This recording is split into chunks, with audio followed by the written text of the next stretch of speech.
me sinto sempre humilhado quando escuto essas coisas todas. Eu não sou nada disso. Sou companheiro de todos vocês.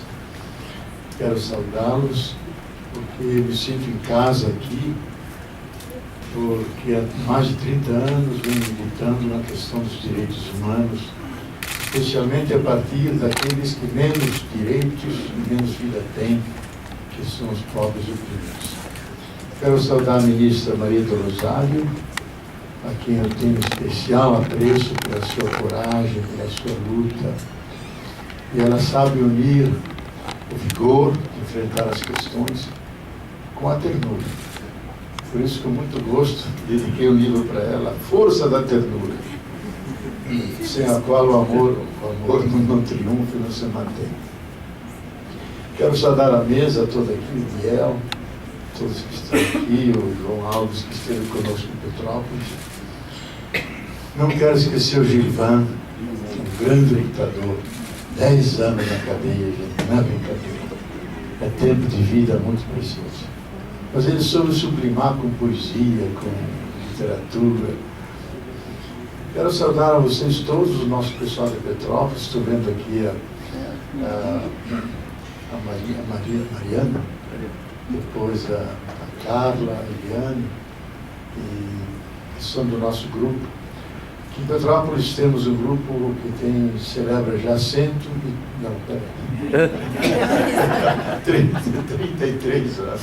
32 anos de existência, numa igreja, numa cidade extremamente conservadora, mas que nos permitia muita autonomia e liberdade de trabalharmos com todas as periferias. A gente não pode esquecer que a cidade imperial de Petrópolis esconde, atrás de suas montanhas, de seus palácios, 102 favelas. Então há um desafio grande em termos de direitos humanos e de organização da sociedade. Eu vejo uma grande importância nesse encontro de vocês, do centro de referência, porque isso dá, no meu modo de ver, dá a vocês a percepção e o sentimento de pertença, que vocês não estão sozinhos, que estão numa caminhada dispersa pelo Brasil todo, mas articulados. E encontros como esse reforçam as lutas locais de vocês. Por outro lado, é uma oportunidade grande, e como diria o professor Boaventura de Souza Santos, de realizar aqui a ecologia dos saberes e das experiências. Porque cada região tem a sua singularidade, a sua percepção dos direitos, as diferenças de violência, de algumas de extrema violência, e é importante que vocês troquem essas experiências, façam essa ecologia das experiências do saber, e assim possam se enriquecer mutuamente. Eu queria fazer uma reflexão, preparei aqui uma reflexão. Não gosto de falar de pé porque o pessoal vê as folhas e diz, puxa vida, vai ser muito comprido. A gente vai ter que escolher as folhas, esconder as folhas. Mas é só para eu ter um pouco de segurança, porque eu sou muito inseguro e tímido. Se não tiver escrito, eu me perco. Mas o objetivo desta minha reflexão é face às mudanças que estão ocorrendo no mundo, na percepção dos problemas, e também o alargamento da consciência que com isso se dá. Nós continuamente temos que refazer nosso discurso dos direitos humanos, analisar nossas estratégias, nossas táticas, para garantirmos o mínimo de eficácia. Porque se nós olharmos a história dos direitos humanos, é sempre a história dos fracos contra os fortes. Os fortes não trabalham com direitos, trabalham com privilégios. E os fracos levantam a bandeira dos direitos e põem diante dos fortes a sua dignidade, a sua pessoa, o seu corpo, a sua vida. E se nós olharmos a luta pelos direitos humanos, é uma luta extraordinária, que vem desde aqueles 2000 anos atrás, de camponeses egípcios que se levantaram contra o faraó, que se apropriaram de suas terras junto ao Nilo, e foram todos degolados, reclamando suas terras, e até hoje é uma luta gloriosa, mas feita de muitas e muitas derrotas. Muitas derrotas. Mas como diz o Quixote, não há que aceitar as derrotas sem antes dar as batalhas. Não devemos aceitar as derrotas sem antes dar todas as batalhas. E é isso que os grupos, os movimentos, as instituições, as articulações de direitos humanos têm feito. Nunca desistir. Com a consciência que eles estão com o direito e os outros estão com a injustiça. Eles estão com a verdade e os outros estão com a errância, com o desvio. Então, e hoje em dia, nós temos que fazer uma espécie de balanço. Vou fazer muito rápido isso para entrar no tema que gostaria de expor aqui. Um alargamento dos nossos direitos, incluindo a partir dos direitos à vida e servir a vida, que é o grande lema do nosso centro em Petrópolis, servir a vida, em todas as suas dimensões. Mas não só a vida humana, a vida da natureza, todas as formas da biodiversidade, porque são os nossos companheiros nessa caminhada aqui nesse planeta. Então, nós temos que alargar esse horizonte na medida que isso nos é exigido pelas lutas atuais. Então, se eu disse antes que a tônica é sempre a luta dos fracos contra os fortes, e hoje ela se torna cada vez mais aguda, porque os fortes efetivamente pisoteiam todos os direitos, e no seu afã de acumular e manter o poder no mundo, atropelam nações, povos, e, sem falar das pessoas. Então, eu vejo 4 grandes fortes que nós nos enfrentamos. Eu só vou citar porque seria longo abordá-los e vocês conhecem. Eu acho que um dos grandes fortes que ameaçam os direitos humanos é ainda o patriarcado. O patriarcado que reina já há 12.000 anos. Mas por que o patriarcado? Porque o patriarcado criou as grandes instituições que até hoje persistem, que é o Estado, a burocracia, o exército e as guerras. E ele tornou as mulheres invisíveis até os dias de hoje. E ele significa sempre uma violência sistemática contra mais da metade da humanidade, que são as mulheres. Isso persiste na raiz de todas as sociedades históricas. Então, face a esse patriarcado que persiste, nós temos que lutar pelo direito da equidade dos sexos. A equidade e a colaboração e a reciprocidade, homem e mulher. Então, o patriarcado é sublatente ainda na sociedade, uma das fontes de tensões e violência. Segundo, é a sociedade de classes. É uma obviedade. Sociedade de classe que hoje vem com o nome de neoliberalismo, mas é o velho capitalismo. Qual é a singularidade de hoje?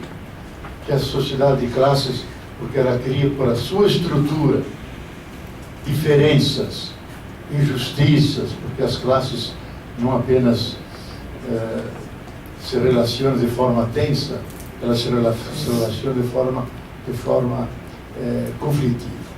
A novidade desse momento é que o neoliberalismo transformou os direitos humanos numa necessidade humana, que deve ser atendida pelo mercado. Então, os direitos não são mais inalienáveis, pouco importa a conta do banco, pouco importa a origem familiar, a cor da pele, não importa, pelo fato de a pessoa ser humana ter direitos garantidos. A atual sociedade não garante esses direitos. Só garantimos os direitos básicos se eles forem considerados necessidades básicas, necessidades essas que devem ser garantidas pelo mercado. Então, se não há necessidade, não há direito à água, não há direito à comida, não há direito à saúde, tem que ser tudo pago e mercantilizado. Então é uma sistemática negação dos direitos básicos das pessoas, que ao nível mundial está se fazendo de forma sistemática na crise europeia e norte-americana. Todos aqueles direitos garantidos estão sendo negados, e entre nós é clássico isso. Então, essa sociedade de classe, ela continua, e como vivemos em sociedade de classe, ela continua mantendo estruturas que violam de maneira cotidiana, diária, porque marginaliza grande parte das classes subalternas. E a sociedade de classe cria um Estado classista. Isso é um Estado que, por sua natureza, deve atender a todos. E ele atende, mas atende de forma preferencial as classes poderosas que têm poder de pressão, que controlam a palavra, controlam o poder econômico. Atende sim as populações também subalternas, mas de forma marginal. Eu acho que é importante, no atual momento que vivemos no Brasil, o Estado é um Estado classista, mas ele permitiu, a partir do governo Lula, e a ministra está aqui para atestar isso, permitiu cunhas poderosas, a partir das quais podemos levantar a questão dos direitos humanos e fazer que o Estado não só atenda os interesses daqueles que mais poder têm, mas por políticas republicanas atende as grandes maiorias que estavam marginalizadas, excluídas, e que hoje pertencem com o mínimo de cidadania e podem sentir sujeitos de direitos e podem reclamá-los. E isso cria uma nova consciência de direitos humanos, já apropriados pela população e não só por grupos mais trabalhados intelectualmente. Então, isso faz com que a luta pelos direitos humanos se transforme numa luta política. Isto é, se a sociedade de classes viola, nós temos que, de alguma maneira, apontar na direção da superação desse tipo de classe. Eu acho que por todas as partes do mundo está se buscando essa superação a partir de 4 pilastras que sustentam uma sociedade com rosto humano, que é a pilastra da participação, que é a base de toda a democracia. Quanto mais as pessoas participam, mais igualdade criam, porque há sempre desigualdades. Então, o nível de igualdade na sociedade se mede a partir do nível de participação. E quanto mais há igualdade e participação, mais se reconhece a riqueza da diferença. E não permite que a diferença seja entendida como desigualdade, mas como riqueza do humano. E há uma quarta pilastra, como numa mesa, o quarto pé da mesa, que é o diálogo intersubjetivo, a capacidade das pessoas se encontrarem, dialogarem, se enriquecerem, que é a forma mais humana, eu diria até espiritual, dos seres humanos se relacionarem a partir de suas subjetividades. Não são apenas funcionários e ocupam funções na sociedade, mas são pessoas com projetos, com angústias, com lutas, que intercambiam entre si as experiências e vão construindo o rosto humano de uma sociedade. Então, superar, conseguir e lutar os direitos humanos é transformar isso também numa luta política por um outro tipo de sociedade, e os direitos entendidos fundamentalmente a partir daqueles que menos direitos têm, a partir das vítimas. Eu creio que foi uma das contribuições importantes que a reflexão latino-americana deu, seja sociológica, seja filosófica, não sem importância da teologia também, que deu centralidade aos pobres, de dizer, os direitos são fundamentalmente direitos à vida, e direitos daqueles que menos vida têm. E por isso, meios à vida, os direitos da vida e dos meios da vida, que é o trabalho, que é a saúde, que é o alimento, que é a educação, que são os meios da vida. Então, essa parcialidade, privilegiando os pobres, é a condição da universalidade. Diz, a partir dos pobres nos abrimos a todos os demais. Porque se partimos como parte das principais declarações a partir da sociedade já organizada, conscientizada, já cidadã, deixamos as grandes maiorias de fora. Então não universalizamos. Mas que arrancando dos zeros econômicos, nos abrimos à totalidade e aí sim a universalidade pode ser completa e pode ser concreta, se dirige a todos. E, finalmente, essa perspectiva dos povos nos obriga a fazer uma crítica à tradição clássica dos direitos humanos, que está na Revolução Francesa, que está na Carta da ONU, e nas demais elaborações, que são cartas que não jerarquizam os direitos. Aqui nós, a partir dos povos, temos que jerarquizar os direitos. Por uma coisa é o direito de ir e vir, de poder falar, de ter ou não ter religião. Porque a liberdade religiosa é a liberdade para não ter religião nenhuma, não importa. Ao passo que se dizemos que o direito básico é o direito à vida, então tudo aquilo que pertence à vida ganha importância e é colocado em primeiro lugar. Porque um cadáver não faz religião, não fala, nem se desloca aqui e acolá. Então temos que garantir a vida. E a vida como o bem mais excelente que o universo criou e que Deus nos presenteou. Por isso os direitos à vida são os direitos fundamentais a partir daqueles mais vulneráveis em termos de vida. E as grandes maiorias condenadas a morrer antes do tempo. Portanto, de não ter o seu ciclo de vida. Daí então, também um caráter político do nosso empenho para os direitos humanos é superar esse tipo de sociedade que discrimina. E, finalmente, uma outra grande força, além daquela do patriarcado, da sociedade de classe, do Estado classista, é o famoso antropocentrismo, que na verdade é um androcentrismo. Quer dizer, tudo centralizado no ser humano, e no ser humano no homem. Há uma famosa frase do maior filósofo dos direitos humanos, Michel Serres, francês, que diz o seguinte: todas as declarações têm o mérito de dizer todo homem tem direito, mas elas têm um defeito de pensar só o homem tem direito. Então as mulheres tiveram que lutar muito tempo para terem direitos. No Brasil, o direito de votar só foi em 1932. Na França, mais tarde, em 1935, logo na França. Os indígenas tiveram que lutar muito para serem reconhecidos em toda a sua plenitude como seres humanos, etc. Os afrodescendentes da mesma forma, porque eram considerados peças, coisas, objetos de troca no mercado. Pode dizer que são seres humanos que tiveram que lutar muito para serem reconhecidos. E hoje nós vamos refletir logo adiante, uma grande luta é reconhecer os direitos da terra, os direitos da natureza, e temos que lutar muito para isso.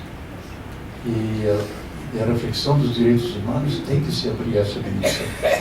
Então, o antropocentrismo, ele centraliza tudo no ser humano e não se dá conta das suas inter-relações com todas as realidades que o cercam. Ele não está sozinho, a Terra não criou só a nós, criou a todos os seres, vivos e inertes, e sem os quais nós não vivemos. E aí então se impõe uma reflexão que está já muito adiantada sobre o reconhecimento dos direitos da Terra e dos direitos da natureza. Os direitos da Terra se tornaram mais fáceis porque no dia 22 de abril de 2009, a ONU aprovou esse projeto, eu estava até presente nessa sessão, de chamar a Terra, não simplesmente Terra, mas chamar a Terra Mãe Terra. E com esse estrito objetivo, porque terra a gente pode comprar, vender, fazer muitas coisas que quer. Agora, mãe a gente não compra, não vende, a gente respeita e venera. Então, essa declaração oficial de chamar a Terra, todo dia 22 de abril, ser dia da Mãe Terra e não dia da Terra, tem essa implicação ética e jurídica desse direito difuso que a terra é sujeita de direitos, e assim é a natureza. Por quê? Porque a terra é viva. Todas as tradições da humanidade diziam: a terra é mãe, porque nos dá tudo aquilo que precisamos. É a Pachamama, é a grande mata, a Magna Mater. Isso que era a crença dos povos originários, e ainda até os dias de hoje, para nós hoje é um dado empírico de ciência. A ciência da terra, a ciência da vida, a partir dos anos 70. Primeiro como hipótese, agora como teoria científica, isto é, como verdade científica. Que a terra não só tem vida sobre ela, mas que a terra é viva. Que a terra se organiza de tal maneira e articula o físico, o químico, o ecológico, de maneira tão sutil e interdependente que ela produz continuamente vida. E aí os cientistas se deram conta que todos os elementos que compõem a Terra estão de tal maneira equilibrados que efetivamente ela é vida. E a prova empírica mais simples é pegar um punhado de chão com a mão assim e colocar debaixo de um grande microscópio. Você descobre em 100 gramas de terra mais ou menos 100 bilhões de micro-organismos, não, 10 bilhões de micro-organismos de 100 espécies diferentes. Bactérias, fungos, vírus, e assim toda a terra. Ela é viva de verdade, não porque algum místico diz, algum xamã indígena andino diz que é a Pachamama, não. Ela é empiricamente, cientificamente, ela é viva, e assim toda a natureza.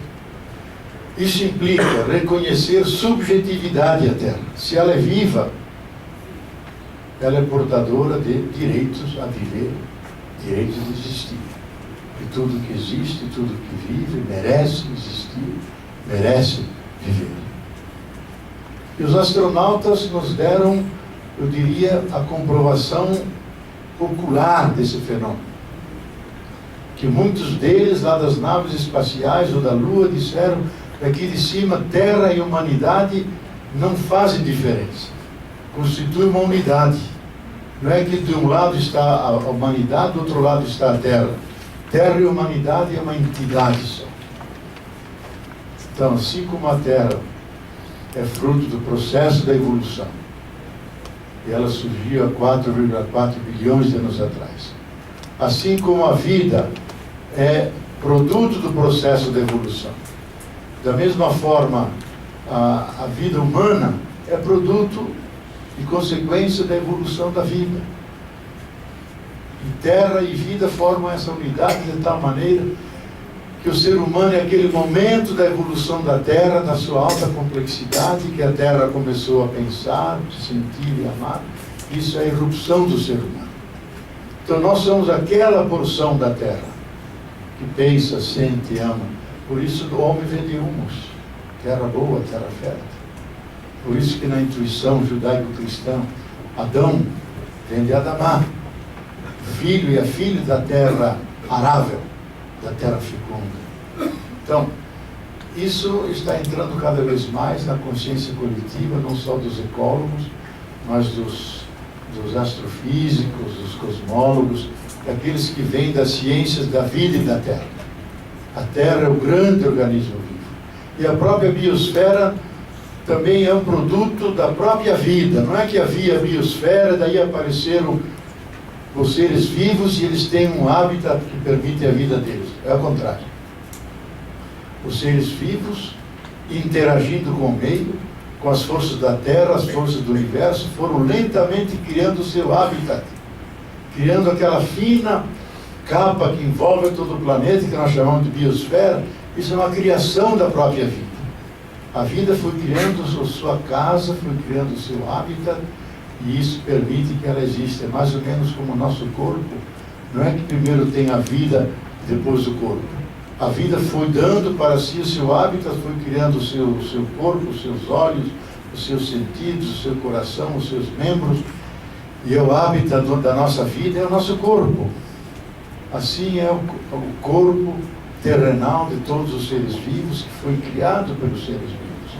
de tal maneira que eles, interagindo entre si, com as energias globais da Terra e aquelas do universo, mantêm esse equilíbrio. Só que hoje, e aqui eu acho que se abre um amplo espaço da nossa luta pelos direitos humanos, que inclui os direitos do nosso entorno, os direitos da natureza, os direitos da terra. Porque há uma sistemática violação da vida. Pesa uma grave ameaça sobre a vida, pela forma como nós nos relacionamos com a natureza, exaurindo seus recursos, devastando seus ecossistemas, de tal forma que, como a Gru já tem formulado isso, a humanidade está fazendo uma guerra total contra a Gaia, atacando-a no solo, no subsolo, no ar, em todos os níveis, de tal maneira que nós estamos violando os ritmos da natureza, estamos violando os direitos da Mãe Terra. Que a Terra tem seu sangue, que são os rios, tem sua pele, que são as florestas, tem os seus nutrientes, que são esses 4 trilhões e quintilhões de micro-organismos que a alimentam continuamente. Ela respira, que são os ares, e nós contaminamos os ares. Nós envenenamos os solos. Nós devastamos e agredimos a sua pele com as imensas deflorestações. E nós acabamos liquidando seu ar puro e seu sangue, que são as águas cristalinas, de tal maneira que a terra grita, porque é oprimida, porque os direitos dela estão sendo sistematicamente violados. Então nós temos que aprender a articular a justiça social, pela qual nós lutamos, contra as desigualdades e sistemáticas violações dos direitos, articular a justiça social com a justiça ecológica, como respeitar os ritmos da natureza. Se nós aprendêssemos como funciona a natureza, como são seus ritmos, nós poderíamos extrair dela tudo o que necessitamos, mais do que o suficiente, até para uma vida decente e abundante, mantendo o capital biótico e junto conosco o futuro da vida. Então a vida está sendo ameaçada hoje, mas o que é mais grave é que a vida não é mais amada. A vida não é mais amada. Há uma agressão moderna que é feita pelos países imperialistas, que usam os drones, que usam a biotecnologia, que usam a cibernética para fazer outras formas de agressão à vida humana, à natureza, aos solos. Ainda há dias, anteontem, nos contava o Boaventura de Sousa Santos, como lá em Moçambique, que ele visita muito, a China acaba de comprar um território que chamam de terra, que é maior que Portugal, para poder extrair todo o minério que está lá, com uma imensa consequência de poluição, de desvio de rios, de deslocamento de populações, e não só explorando a terra, mas e sacrificando as pessoas, sem nenhum amor a elas, mas transportando terras para a China. Normalmente os navios transportam petróleo, transportam grãos, agora se transporta terra.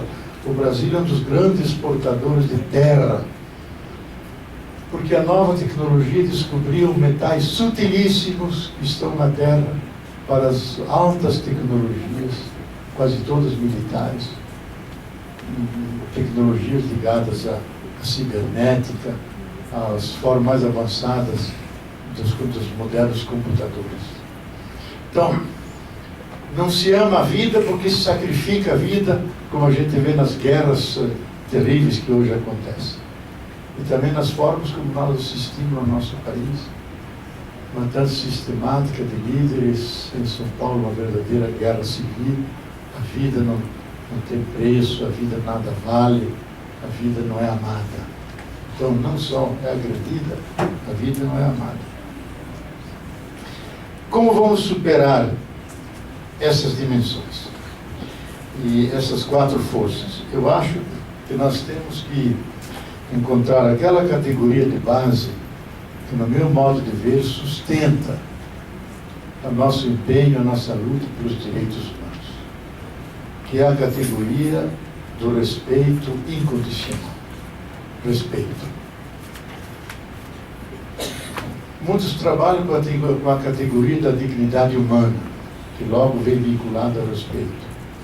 Boaventura de Souza Santos, um dos que mais trabalhou esse tema dos direitos humanos a nível mundial, vocês podem ver nos livros, parece que ele deu até uma palestra aqui dentro do Ministério, uma visão transcultural dos direitos, aproveitando as tradições da humanidade.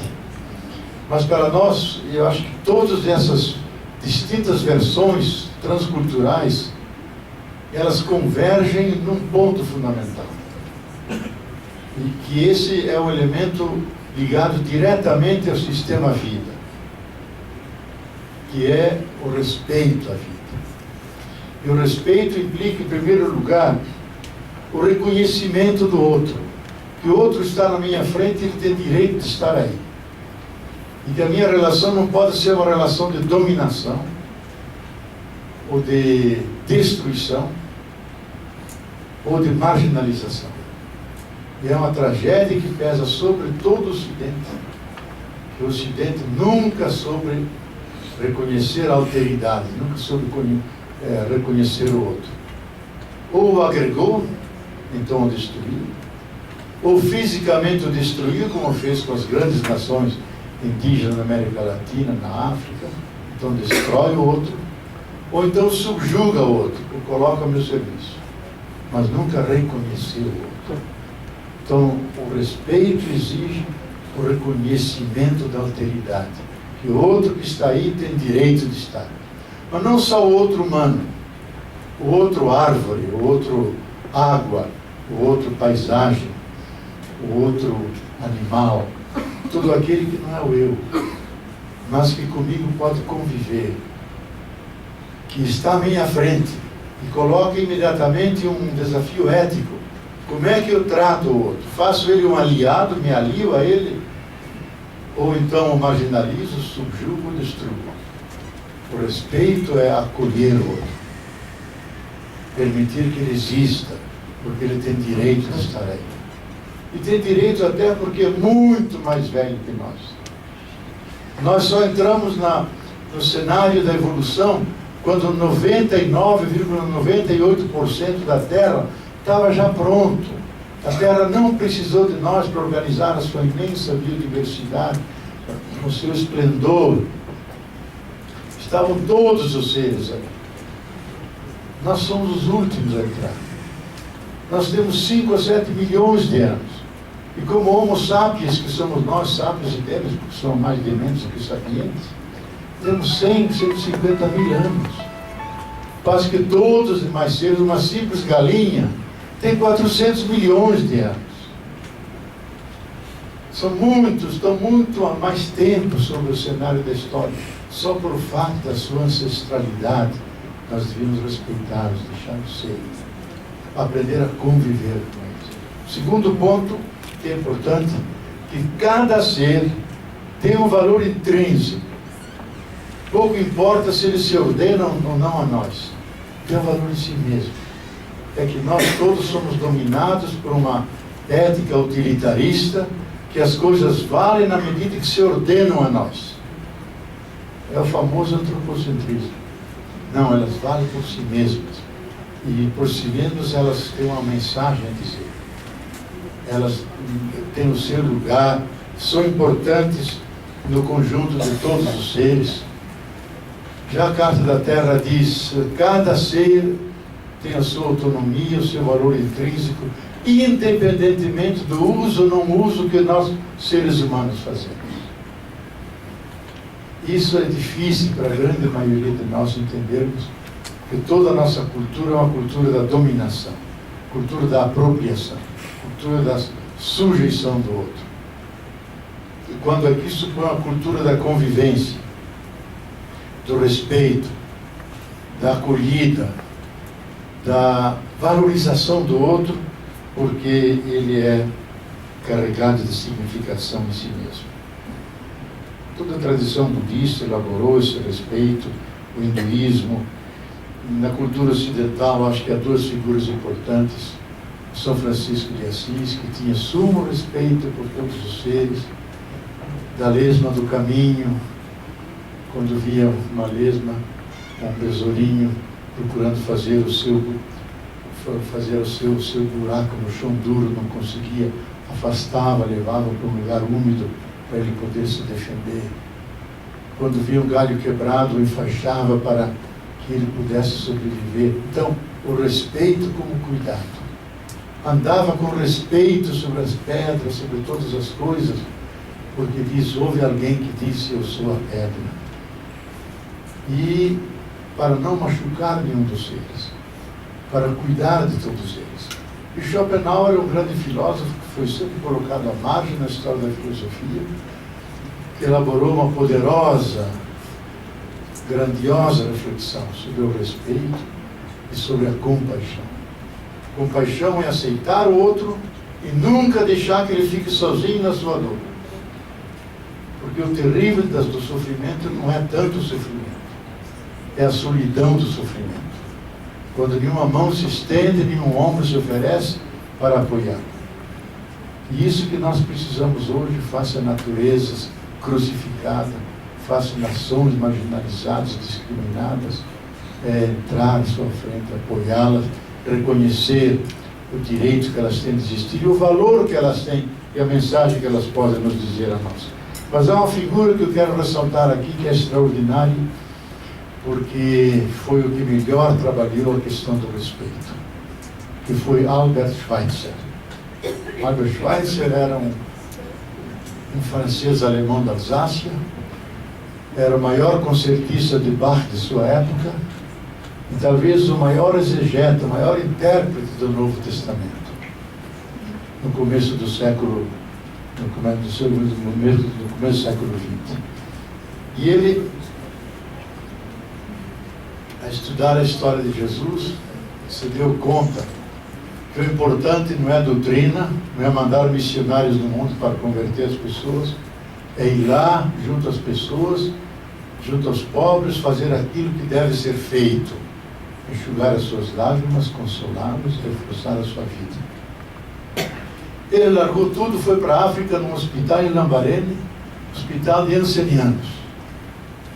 Ficou a vida até morrer em 1955. E de vez em quando ia à Europa dar concertos de Bach para levantar fundos e manter o seu hospital. E aí ele escreveu 3 tomos sobre o respeito, como a ética básica do ser humano. Aí diz ele, a ideia-chave do bem é conservar a vida, desenvolver a vida e levar a vida ao máximo valor. E o mal consiste em destruir a vida, prejudicar a vida, impedir a vida se desenvolver. Esse é o princípio necessário, universal, absoluto da ética. É o imperativo ético geral. E o imperativo ético concreto é o respeito ilimitado por tudo que existe e vive. Respeito ilimitado por tudo que existe e vive.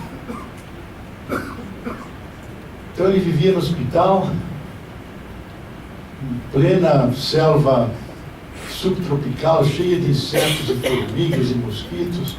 Ele se deixava morder, ele se deixava conviver com eles, quase morreu contaminado, porque dizia, eu não posso matá-los, eles têm que conviver, como eu convivo com eles, eles convivem comigo, e nós precisamos ter essa sinergia, saber que devemos nos respeitar mutuamente. Então, respeitar é acolher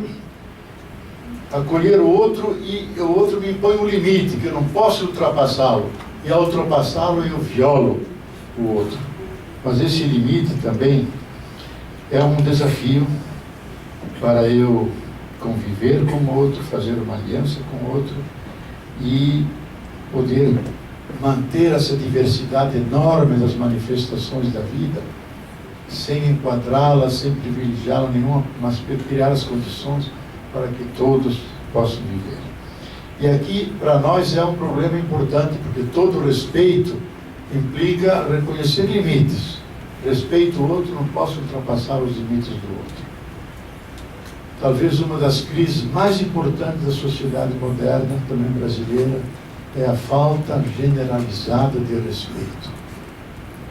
A falta generalizada da violência doméstica, da violência das escolas, onde de forma quase inaudita estudantes batem em professoras, filhos batem nos avós e nos pais, e nos perguntamos como isso é possível. Eu acho, do meu modo de ver, essa realidade nos remete à crise da família, mais que tudo, ao ocaso da figura do pai. Porque o pai é aquela instância na família que sabe suscitar o senso do limite e que educa os seus filhos no limite. Que nos mostrou de uma forma didática, eu diria até genial de alguma maneira, esse grande psicanalista inglês, Ronald Winnicott. Muitos devem ter conhecido esse nome, porque ele é importante na pedagogia, na ética. Winnicott é um médico que foi encarregado pelo governo inglês de cuidar das crianças órfãs dos bombardeios nazistas. E ele cuidou dessas crianças durante a guerra até morrer em 1960. E mantendo todo dia um programa de 5 minutos na BBC de Londres. Então toda a sua produção, que está quase toda em português, é exatamente trabalhar sobre o cuidado, sobre o respeito e sobre o limite nos primeiros 2, 3 anos de vida. Trabalha em detalhe para a relação da criança com a mãe, que dá aconchego, que realiza seus desejos, a percepção de viver num paraíso encantado. E isso é importante porque a criança ganha segurança, se sente amada e não rejeitada. Mas chega um momento que a criança descobre, não aquele mundo encantado, íntimo, mas descobre o outro. Descobre a sociedade, descobre o mundo. E quem faz essa passagem é a figura do pai. O pai que ensina que existem outras pessoas, que têm leis, têm normas, que devem respeitar as pessoas, que devem respeitar as autoridades. E se o pai se omite nessa tarefa, a criança carrega uma ferida pela vida inteira, não conhece limites, só impera o desejo. E por isso atropela todos os demais. Como nós estamos vivendo o caso da figura do pai. Está sumindo da sociedade, sendo submetido à concorrência da televisão, de outras figuras que preenchem a figura do pai, ou ele mesmo não sabe como fazer essa passagem do mundo da casa, da intimidade para o mundo do social, do outro, da lei, da norma, e que nem tudo é tranquilo, mas tem conflitos, tem outros interesses, eu tenho que saber me mover dentro disso, respeitando os outros, acolhendo-os, e quando não respeito, levo duras lições, ou passo para a transgressão contínua. Então hoje nós vivemos essa crise da nossa cultura, a crise da falta de respeito, e ela se transforma também em uma crise dos direitos. Se nós não respeitamos os outros, nós não vamos respeitar os direitos dos outros. Nós não vamos respeitar os direitos da natureza, da árvore, da água, dos animais, dos rios, não vamos respeitar. E se nós não respeitarmos e violarmos esses limites, a violência acaba se voltando contra nós. Então eu acho que essa categoria da ética do respeito é aquela que dá para mim o fundamento mais importante que sustenta o nosso discurso dos direitos humanos. Como criar uma cultura do respeito. Como passar dos centros de defesa dos direitos humanos, dos grupos dos direitos humanos, para uma cultura social, cívica, dos direitos, dos cidadãos que se respeitam mutuamente, respeitam uns aos outros, os diferentes, aprendem a conviver com eles, mostram tolerância com as diferenças e não liquidá-las ou homogeneizá-las ou entendê-las como não só diferenças, mas como desigualdades, e por isso rebaixá-las. Esse é o grande desafio. Eu acho que um dos desafios mais importantes nossos, em termos de pedagogia dos direitos humanos, é a pedagogia do respeito a todas as coisas. O respeito ilimitado do outro. E aí transformar isso cotidianamente. O respeito ao pedestre, no transporte, o respeito às leis do trânsito, o respeito com aqueles que são distintos de nós e que têm um outro pensamento que nós, e por isso não podemos litigar e brigar porque pensamos diferentes. Respeito pelas diferenças étnicas que são tão abundantes no nosso país. 1000 formas de respeito que vamos realizar nas distintas dimensões da vida, na escola, respeito com a natureza, respeito com o lixo, respeito no ônibus, respeitar a praça em que nós passamos todo dia para que seja limpa, para que sejam ornadas com flores. Então, essa dimensão do respeito é que vai criar a atmosfera que permite os direitos serem vividos, não como uma imposição, mas como uma derivação dessa atitude básica de reconhecimento do outro, do valor do outro, e daí então o respeito que nos faz viver essas dimensões. Eu quero terminar dizendo que tudo isso é importante, mas eu acho que há um dado que nós temos que resgatar, que é um pouco a atmosfera que permite que nós vivamos essa dimensão do respeito, dessa dimensão de gentileza, se quiser, essa dimensão de cordialidade, de convivialidade, conviver com as coisas. Sentindo os companheiros e companheiras nessa curta passagem por esse mundo. Eu acho que é o resgate da razão cordial, da razão sensível. Toda a nossa cultura moderna inflacionou a razão intelectual. Todas as escolas, universidades querem o QI, alimentam a inteligência, criam as habilidades profissionais e mantêm diminuído, acanhada, a dimensão do coração.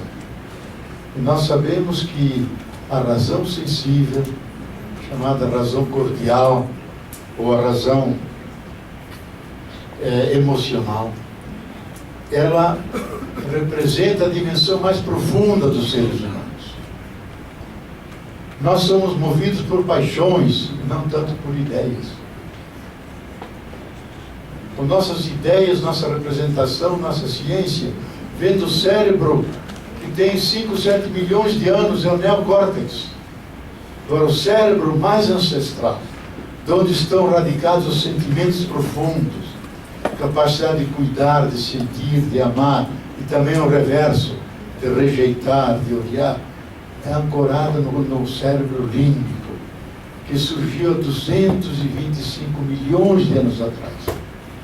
Quando pela primeira vez no universo romperam os mamíferos, e o mamífero dá origem à sua cria, dá à luz à cria e cuida da cria, ama a sua cria, defende a cria. Nunca havia antes no universo esse sentimento. Pela primeira vez ele surgiu. E nós, seres humanos, não somos animais racionais. Somos mamíferos racionais. Pessoas de sentimento, de cuidado. Portanto, o mais fundamental em nós não é a razão. Antes da razão vem todo esse universo das paixões, da interioridade nossa, feita de afetos, feito de sentimentos, e acima de nós vem a contemplação, a intuição, a inteligência. A razão está no meio, a razão não é tudo. As razões começam com a razão. A razão mesma é uma emergência no processo de evolução. Então, nós temos que resgatar essa razão sensível e completar a nossa razão intelectual com essa razão cordial, porque aí estão os valores, estão as paixões, os sonhos que nos mobilizam, nos sustentam na nossa luta. Ideias estão todas no Google, podem procurar lá. Sentimentos não. O computador não estende um braço e nos consola, nem nos enxuga uma lágrima. Mas nós podemos fazer, os nossos companheiros. Então, nós só nos movemos a amar a vida, defender a vida, dar centralidade ao pobre e salvar o sistema vida e o sistema terra que estão ameaçados hoje, seja pelo alarme ecológico, seja pela máquina de morte que montamos com a nossa tecnologia. Nós só defenderemos se nós nos sentirmos movidos, apaixonados, carregados de sentimento para com o outro que sofre, com a natureza que deve ser baixada da cruz porque ela está crucificada, que ela tem que ser ressuscitada, daí abraçando essas realidades como companheiros e companheiras na nossa caminhada nesse planeta. Então a democracia não pode ser só uma democracia social, é uma democracia sociocósmica.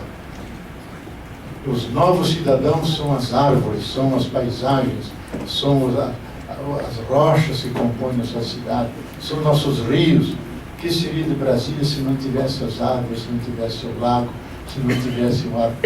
Não seria uma cidade humana. Então essas realidades que compõem a nossa vida, porque nós respiramos, nós comemos, nós pisamos, nós somos natureza. A natureza não está lá, ela está aqui.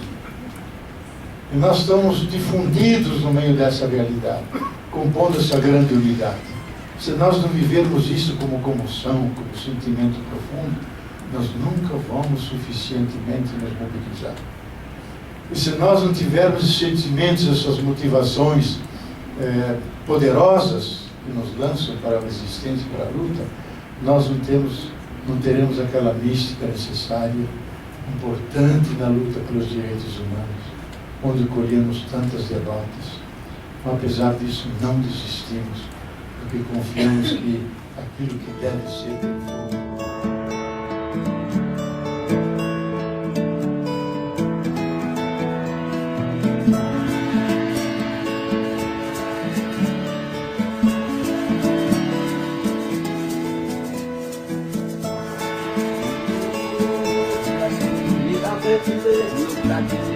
Para poder